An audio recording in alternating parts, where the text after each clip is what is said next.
હાલો હાલો, આજ તો આપણે ગીર સોમનાથ જિલ્લાના સાણાવકિયા ગામમાં પૂગી ગયા છે એવી ભીમની રહસ્યમય ગુફાઓ જોવા।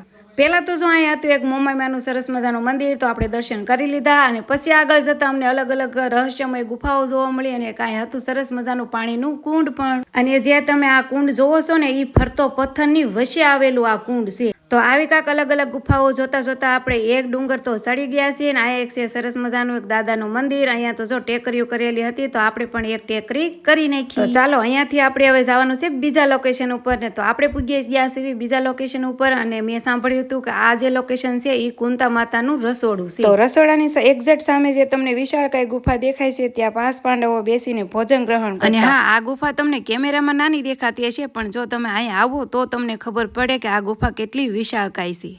તો હવે આપણે ત્યાંથી આવી ગયા છે ત્રીજા લોકેશને, અને લગ્નનો માંડવો એટલે કે ભીમેશ્વરીના 4 ફેરા અહીંયા જ ફરેલા છે। તો જોઈ લો એક આ નજારો, આ છે હાણા ડુંગરનો નજારો। જો અહીંયાથી કાંક આવો નજારો દેખાય છે, એક નંબર કુદરતી નજારો, કાંઈ ન ઘટે।